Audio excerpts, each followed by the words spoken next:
7:55 on Pearl.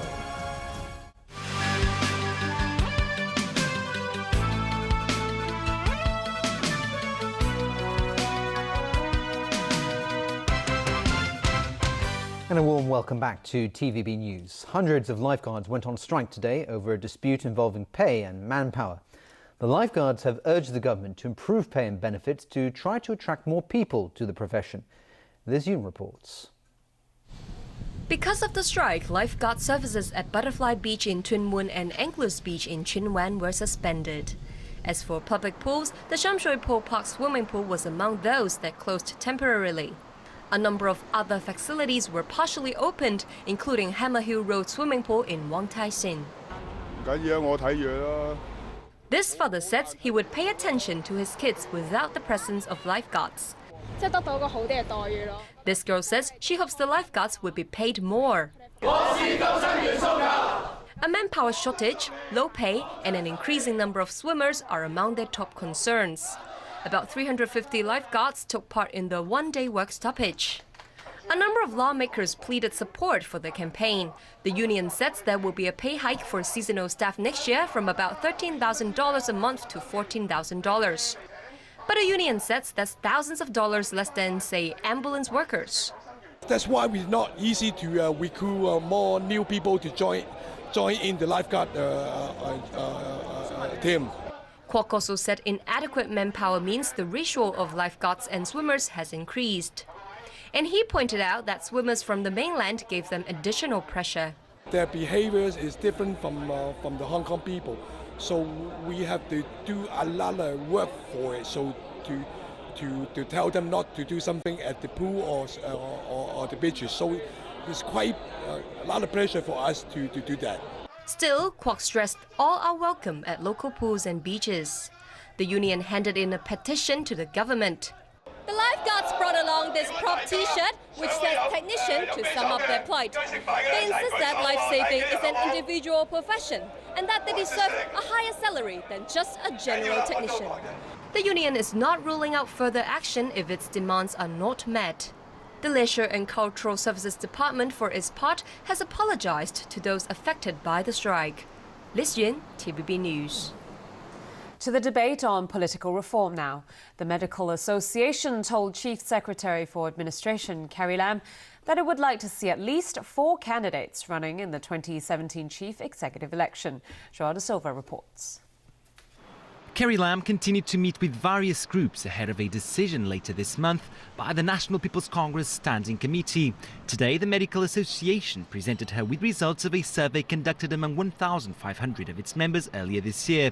More than 70% of the doctors who responded said they support Hong Kong's constitutional development, which should progress in accordance with the Basic Law and relevant NPC decisions. And more than half said they do not support the Occupy Central campaign. But that's not all, as the doctors seem to have clear ideas of what universal suffrage should look like in 2017. Potential candidates need to be endorsed by 1/8 of the nominating committee members to run in the CE election. As for the maximum number of candidates, according to more than 50% of our members, the number will be 4 or more than 4 candidates for the people of Hong Kong to choose. the doctors also expressed concern that as time runs out to reach a consensus, discussions are becoming sidetracked by groups expressing support or opposition to civil disobedience action. Meanwhile, the Alliance for Peace and Democracy has come up with yet another activity in its campaign against Occupy Central. Basically, Hong Kong people love to run. So this is an opportunity for them to do two things at the same time to show that, number one, they support peace and democracy, they support universal suffrage. And secondly, they can participate in a good run. Participants will be running from Victoria Park to Chater Garden on the morning of August 17th before the Alliance holds its rally later that day. Joao de Silva, TVB News. The trial of a 29-year-old man accused of murdering his parents last year opened at the High Court today. The trial of Henry Chow and his friend, Tse Chun Kei, is expected to last 17 days. A 7-person jury was selected today. The two defendants have denied murder charges, but admitted to charges of preventing the lawful burial of corpses. The couple, in their 60s, were found dead and dismembered in a flat in Tai Kok Tsui in March 2013. All right, Tony, over to you for sports. That's right. Some football to begin with, and good news if you're if you're a Manchester United fan, yes. Manchester United defeated Liverpool to lift the International Champions Cup in the United States. However, both managers downplayed the significance of the pre-season showdown. Jameson Wong reports. More than 50,000 fans turned out in Miami to watch the All-England clash. Manchester United 3-1 over rivals Liverpool. Mata, Rooney and Lingard scored for United, while Steven Gerrard was on target from the penalty spot for the Reds. I think we have gave a lot of pleasure to these fans, and that's very important. And of course, it is better to win in the preparation time than to lose. We'll leave here with lots of positives, and with 2 weeks to go, look forward to the new season. Everton, Stephen Naismith is being praised for his exploits off the field. He's decided to provide tickets this season for unemployed football fans in Liverpool. Just because I feel as if I'm in a very privileged position. I've got the job I love doing. It's more like a hobby than a job. And with what you can give back and the platform you're on to give back, then it's really a no-brainer. Naismith is also noted for his charity work back home in Scotland. Jameson Wong, TVB News. In baseball, the New York Yankees beat the Detroit Tigers 2-1 at Yankee Stadium. Detroit's Ezequiel Carrera had the play of the game. He robbed Jacoby Ellsbury of at least a double with the bases loaded. However, the Tigers' bats were quiet. They managed only 6 hits off Yankee pitching. New York's Brandon McCarthy improved his record to 4-0.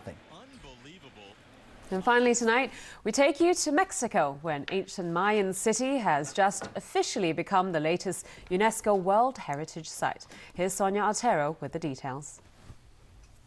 Mexico's president was bestowed the official UNESCO certificate that now designates Calakmul as a mixed natural and cultural World Heritage Site. This archaeological wonder is located in the Gulf state of Campeche, nestled deep in the jungles of the Yucatan Peninsula, close to the Guatemalan border. President Enrique Peña Nieto eagerly stated that Mexico takes great pride in having such a site. Nos lleva a asumir una mayor responsabilidad y compromiso para quienes tenemos tareas. He also added that Mexico is happy to share Calakmul with all of humanity. Known as the city of the 2 adjacent pyramids, Calakmul is one of the largest ancient cities ever uncovered in the Maya lowlands.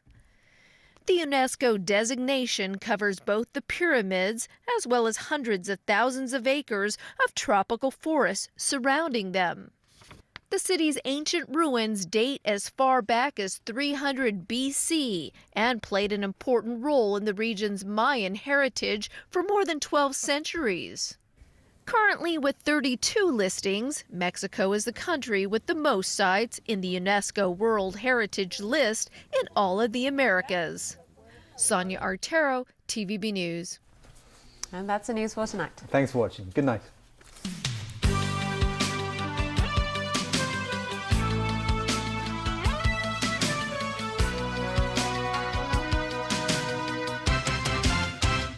Play TVB Fun with your smartphone when you watch Thor. And you could win these awesome Thor and Loki high-end collectible figures, including this limited edition version. Go to tvb.com for important game details. So tune in this Sunday night at 9:30 for Thor on Pearl's Movie of the Month. 有 DHA 智立方360時刻 A 加領先。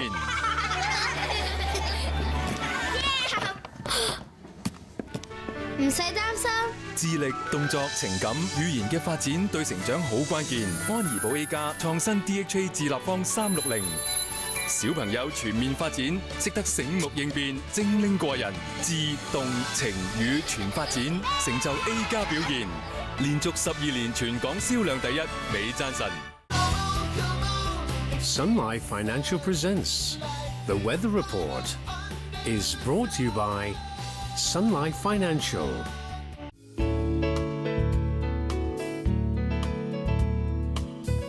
Good evening. The weather was mainly cloudy with a few showers and isolated thunderstorms. It was hot with sunny intervals in the afternoon. And as tonight's situation chart shows, a broad trough of low pressure is bringing showers to the northern part of the South China Sea. Up to 5 p.m., temperatures ranged from 27.3 to 30.7 degrees. And the relative humidity was between 78 and 96%. Light to moderate southerly winds. The current temperature is now 30 degrees Celsius, with the relative humidity standing at 85%. 21.1 millimeters of rainfall has been recorded since midnight. So Freddie, how's the weather tomorrow?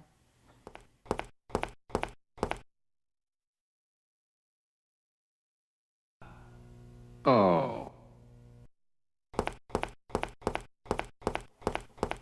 It will be mainly cloudy with showers. Temperatures will range between 27 and 31 degrees. There will be showers in the next few days. Tomorrow's air quality health index will range from low to moderate. The maximum UV index forecast for tomorrow will be about 4.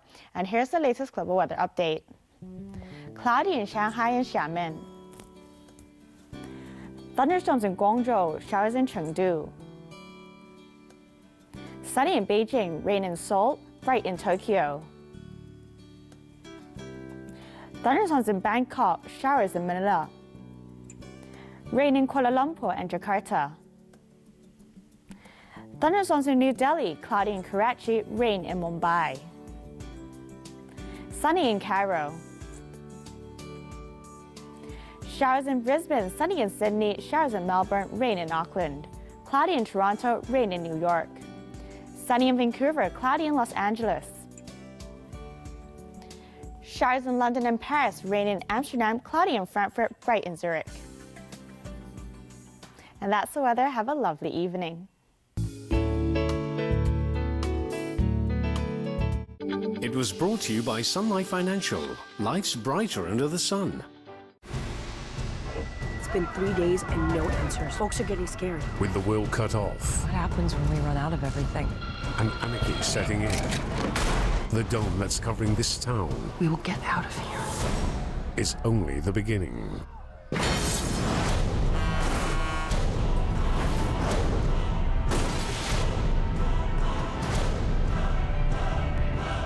Wednesday, Under the Dome, at 10:40 on Pearl. A miracle of evolution. A perfect engine. The ultimate eating machine.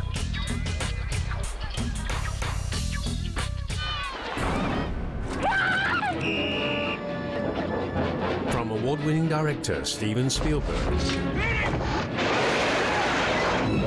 The movie that started it all. Saturday, Jaws, on Pearl's weekend blockbuster.